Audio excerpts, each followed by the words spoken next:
Hey bro.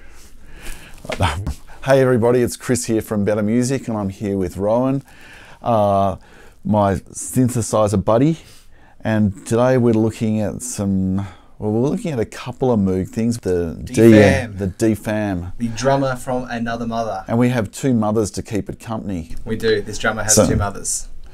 So Rowan, your synthy. Somewhat synthy.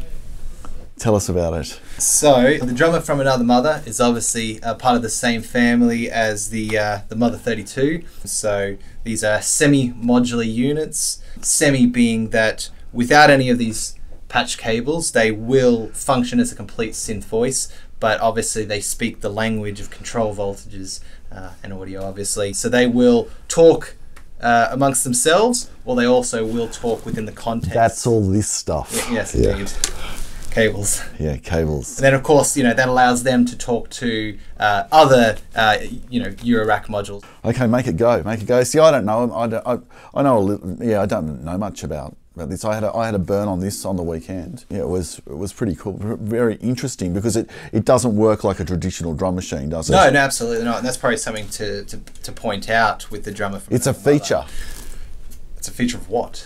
Well, it's a feature that it only has one sound that's manipulated with a sequencer. It's a completely different, way of approaching percussion, unlike your classic drum machine, which you might have a 16-step grid, and you fill in your drum and then your snare and your hi-hat and so on. Which are basically single synthesizers per per voice. It's a sort of polyphonic unit, if you will, where this is a monophonic unit, and it's more about manipulating that single monophonic synth line to create the illusion of sort of percussive polyphony. Yeah, or not, if you choose. Do whatever you want. Yeah. Okay. Make it go. Oh, so we just want the drama. Yeah. Oh, what? It's not going to work because we. Oh, okay. Because they're synced from up. It's synced from up there. They're all synced together. Yeah, that's right. There you go, and that we're hearing at the moment is all one. It's almost like one note being played, and it's being manipulated along the way by the step sequence. Absolutely. So that's the single monophonic line, and just with a bit of with a bit of patchwork, we're just sort of changing. Oh, what sound source are we taking? How are we filtering it? How does the envelope open? So on and so forth. It sounds great though, it sounds cool. So if we start to tweak these,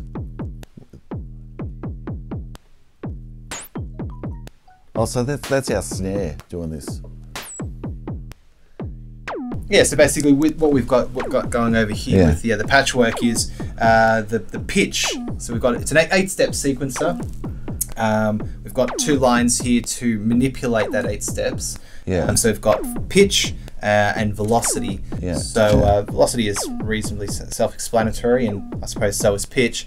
And what we've got going here is whenever we've got the pitch raised to the max, we're changing the source. And so it changes it from a kick to a snare or something in between. Okay. Oh, actually, Rowan, you should talk the fans through this section, our knobs. Talk us through the knobs, Rowan. Like the big knobs. You've already been through the small knobs, now the big knobs. We should probably start with the fact that it's actually a 2-oscillator synth voice. So in contrast to the Mother 32s, which was actually a single oscillator synth voice, this one's actually got 2. And we can hard sync them together, so that's a really nice feature. And then just like the Mother, we've got a noise source as well.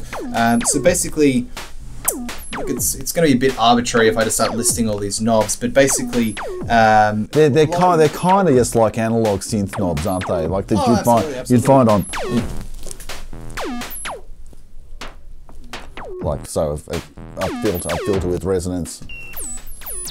Yes, I mean, okay, of course, one of the first ones you might go to is, ye olde filter. Your filter will always work. That's what I say to the young players downstairs. Oh, yeah? When we're talking synthesizers, when they get on one of these things, they look at all these knobs and they go, where do I start? Well, you start with that cut off there. It'll always do something. nearly always. And yeah, that's a good place to start. We've got the classic Moog ladder filter, which is evident in all three of them. But a lot of these control the envelopes.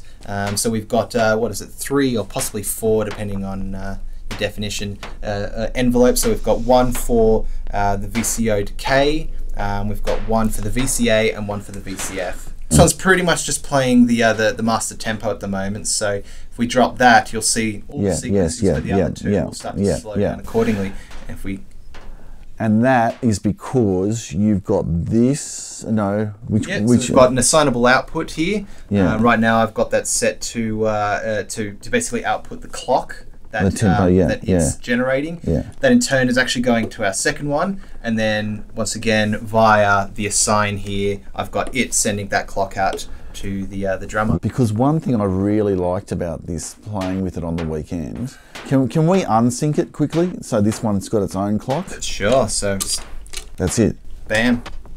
So now. Yeah, which I love this, being able to go.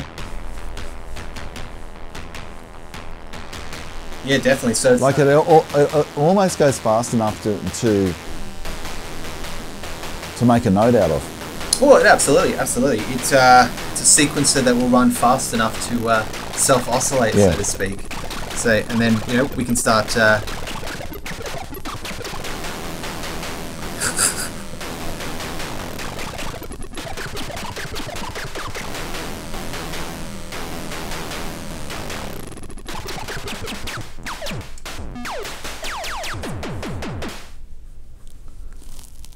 That was cool.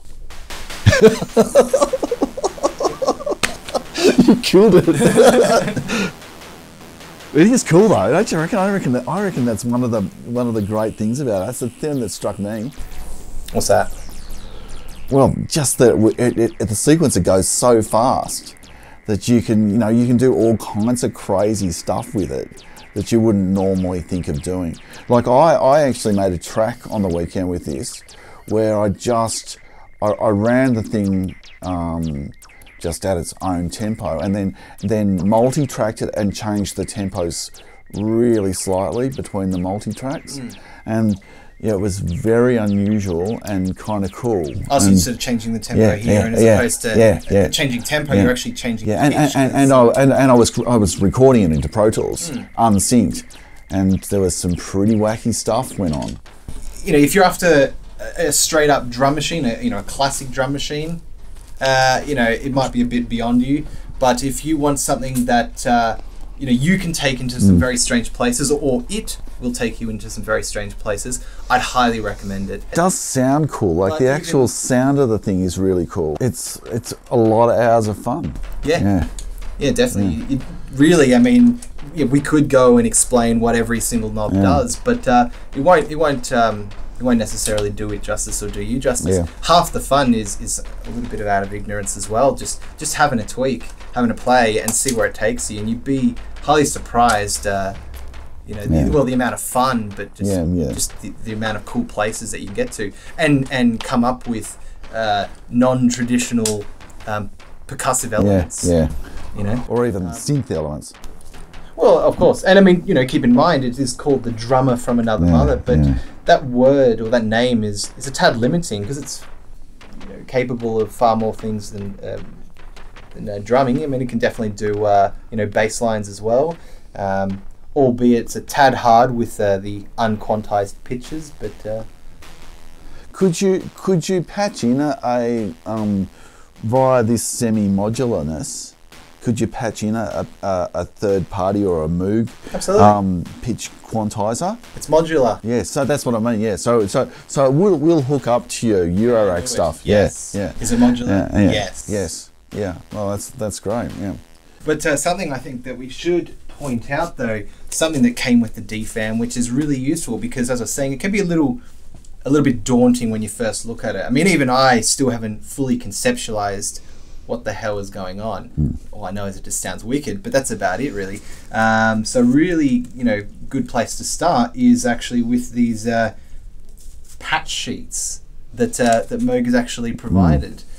So all it does is, as you can see, it's got the cutouts and just lists each of the knobs here, and it's got little indicators on there. And all you got to do is, obviously without the cables in place, so we can just feed that over the top there, and now we've got a guide to making a beat. Well, to making a beat and making a particular patch. Let's quickly make tubular bells. Tubular bells? Do it. All right. Yeah. There you go. Oh, okay. So we just need to move them to the dots. Move it to the dots. Connect the dots.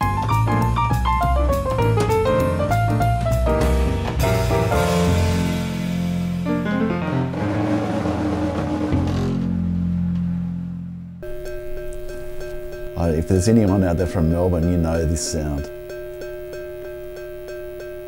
You've sat there and waited and waited.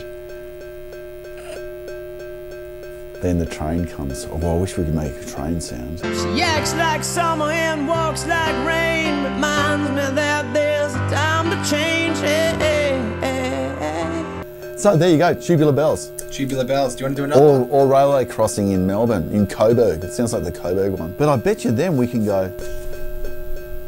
But you're missing out on something, my friend. Yeah, what?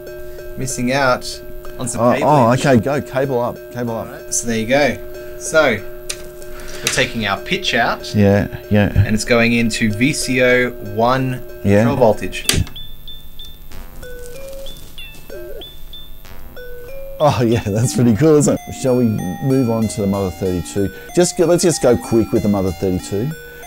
Yeah, it's been out for a while. It's been out for a while. A lot of the synth heads probably know all about it. And you own one of these personally, Rowan? I own both of them now. Oh, but do you own one of these? Oh, and you own one of these. I do now. But you've owned a Mother 32 for a fair while. Yeah, I've had a Mother 32 for a couple of months now. Yeah. Okay. Tell us what it does, my friend. I'm suspecting it does similar things to this, only with some pitch quantization, so you can get some... That is a gross oversimplification, my friend. So you would be right though in that it does have a quantizer built into it. Obviously it's got a sequencer as well. These things are meant to be sequenced. However, as opposed to, in contrast to 8 steps, it's got 64 steps. Oh, okay. It's got a lot of steps. I can't remember off the top of my head. It's got a lot of steps in there. The envelopes, or envelope, is quite different as well. So with this one, with the DFAM, it's a simple attack and decay. It's a 2-stage envelope. That's about it. And we've obviously got a good handful of outputs to control other things. Yeah, but I mean, that envelope controls, as I said, the oscillator pitch, the filter, and the VCA. Where on the Mother, on the other hand, we've got a 3-stage envelope. So we've got attack, we've got a sustain mode, and then we've got decay as well. So and with sustain, we can actually change the duration of each of those notes as well. It's a far more melody and bassline sort of friendly sequencer. As I said, it is quantized. You can do ratcheting, you can do ties, rests, you can do sliding, portamento, whatever. Or glide. Yeah. That's what they call it. They call it glide. My apologies. They call it glide. Yeah. Another, contrast. This only has a single oscillator, so obviously we're not going to be able to have things like hard sync. We've got no other oscillator within it to sync to. However, the LFO does go well and truly into audio rates, so you can get a pseudo second oscillator out of it. But also, the patch bay is a little bit larger. We've pretty much got an extra row here to play with, and the utilities are different as well. Once again, I'm not going to go over each and every utility. By all means, look it up yourself. But look, this doesn't make the Mother obsolete by any means. If anything, they are actually complementary with one another. It augments the Mother. Augments. Absolutely. And they can all go together in this neat little rack. Because they don't come like this in the neat little rack. They come as a little thing, if you can imagine that. Yeah, it is quite cool, this little rack. But Moog also offers a 2-tier and a 3-tier, which is what we've got here today, stand. And it's very simple to fix onto the 3 or 2, depending on how many you have. So if you plan on using these, in tandem, highly recommend. So tell the fans. Noteworthy. The Mother 32 has MIDI capabilities. The DFAM has no such thing. So the DFAM only speaks control voltages, where the Mother 32, on the other hand, it will receive program changes and note information via MIDI. So this has been the Moog D.F.A.M and the Moog Mother 32. Thank you for watching. If you've got any questions or comments, leave them in the section below. I'm Han, this is Chris. Thank you for watching. See you next time. See you next time.